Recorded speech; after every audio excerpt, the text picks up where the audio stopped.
Bonjour à toutes et à tous. Pour le premier podcast, je voudrais vous pousser à enlever le masque que vous mettez tous les jours. Je voudrais vous pousser à faire une introspection, à voir si vous vivez votre vie ou si vous la subissez. Je vais vous en parler à travers mon expérience. Je me suis toujours sentie différente, depuis petite et encore maintenant. J'ai toujours su qu'il y avait quelque chose qui clochait en moi. Différente, à part, un ovni parmi les autres. J'ai parfois eu l'impression d'avoir un gros problème, de ne pas être faite pour vivre cette vie tellement je me sentais à part. Pourquoi je me sens différente ? Petite, j'étais précoce, j'ai su lire très vite, j'apprenais très vite, j'adorais apprendre. Avant le CP, je savais déjà lire des livres. En arrivant à l'école, je m'ennuyais. Je ne comprenais pas pourquoi les autres ne savaient pas ce que je savais déjà. Pour ne pas être à part des gens, je n'en disais pas un mot à mes copines. Mais je trouvais les gens de mon âge moins intelligents que moi, moins matures. Je n'arrivais pas à comprendre ce qui les animait. Je m'ennuyais avec les gens de mon âge, et ce jusqu'au lycée. J'ai toujours eu besoin, et encore maintenant, d'être stimulée mentalement. J'ai besoin d'apprendre tout le temps. J'ai besoin que ce soit compliqué. Je me suis toujours ennuyée à l'école.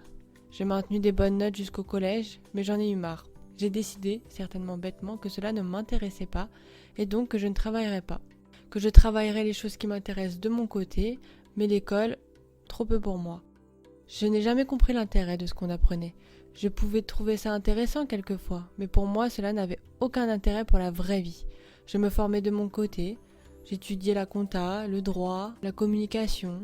Le peu de fois où j'ai abordé ce problème, ce que je ressentais, que ce soit avec ma famille ou mes amis, on ne m'a jamais vraiment comprise. C'est comme ça et pas autrement, pourquoi tu te compliques la vie ? Je devais faire comme tout le monde. À vrai dire, cela existe depuis la nuit des temps, et c'est là que mon masque s'est mis. À quoi bon me poser des questions ? Je vais faire comme tout le monde et j'espère que ça ira. Le problème, c'est qu'avec notre système scolaire actuel, nous sommes formatés pour tous être pareils. Et les gens qui échouent dans notre système scolaire sont qualifiés d'idiots, de cas sociaux. Ce qui démontre bien que la différence n'est absolument pas acceptée. On ne se dit pas que le système scolaire n'est pas adapté à tous. Nous sommes tous différents, nous avons tous des intelligences différentes et le système n'est pas forcément adapté à tous. Alors moi, j'ai essayé de me fondre dans la masse. Je ne voulais pas être qualifiée d'idiote ou de cas social. Je me suis conformée, du moins j'ai essayé. J'ai essayé d'avoir des copines, une vie sociale avec les gens de mon âge, de faire ce que les jeunes faisaient alors que ça ne m'intéressait absolument pas. Mais cela m'a semblé contre nature, contre mon vrai moi. Je ne me suis jamais réellement sentie à l'aise avec les gens. J'ai porté ce masque jusqu'à mes 21 ans. J'essayais d'aller en boîte, d'avoir des discussions qui pour moi étaient inintéressantes sur les garçons, ce genre de choses. Je trouvais que leurs conversations étaient gamines. J'étais plus intéressée par ce qui se passait dans le monde, elles étaient plus intéressées à ce qui se passait dans le lycée, dans la fac. Jusqu'à mes 21 ans, ce masque m'a accompagnée. J'ai fait comme tout le monde, de peur d'être exclue de la société. Je n'ai par exemple jamais rêvé, moi, de travailler en entreprise. C'est une angoisse pour moi. Mais comme beaucoup de gens, on m'a poussé à faire un bac+5 parce que, selon les gens, si on n'a pas de bac+5, on ne peut rien faire dans la vie. Par peur de ne rien faire de ma vie, j'ai suivi le système et j'ai accepté de faire un bac+5. Cela convient à beaucoup de gens, et tant mieux. Mais moi, il n'y a rien qui m'intéressait. J'ai d'abord fait une école de commerce, je trouvais ça inintéressant. Je me suis ensuite mis au droit, qui était intéressant, mais en faire mon métier, trop peu pour moi. Et en réalité, je m'ennuyais terriblement à la faculté. Les gens m'ennuyaient, les cours m'ennuyaient, le système m'ennuyait. Je trouvais que c'était trop lent. On apprenait des choses qui en réalité ne servaient pas. Les gens pensaient plus à faire des soirées qu'à étudier et moi, peut-être bêtement, je ne comprenais pas. Détrompez-vous, j'aime bien sortir, j'aime bien m'amuser. Mais quand on était en cours, je ne comprenais pas l'intérêt de parler de soirée alors qu'on était en cours pour étudier.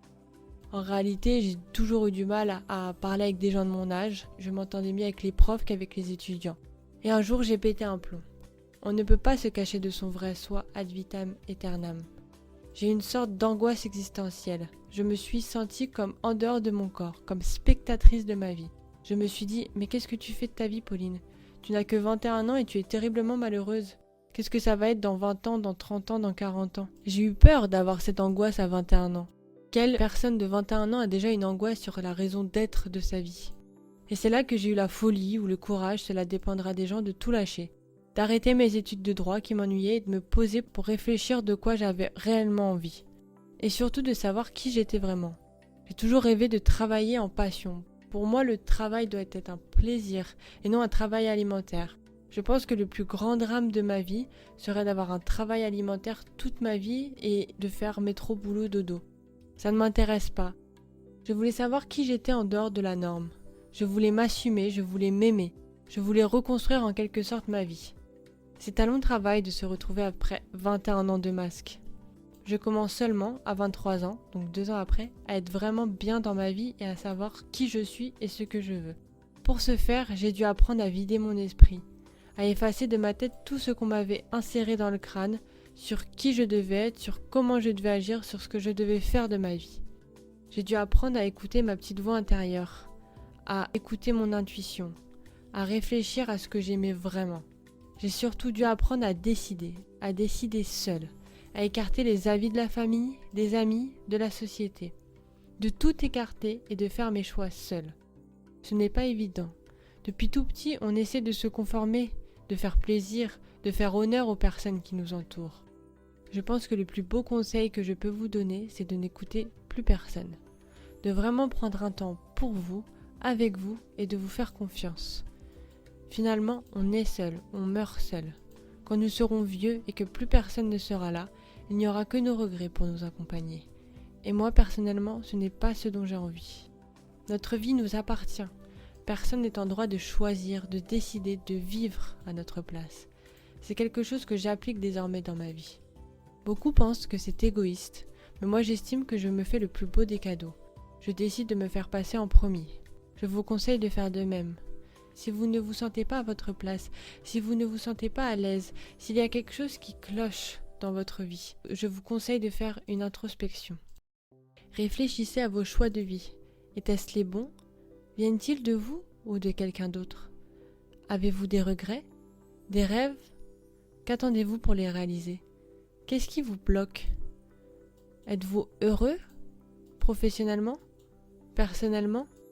Qu'est-ce qui vous rendrait heureux dans ces deux domaines? Qu'est-ce que vous devez changer? Prenez votre temps.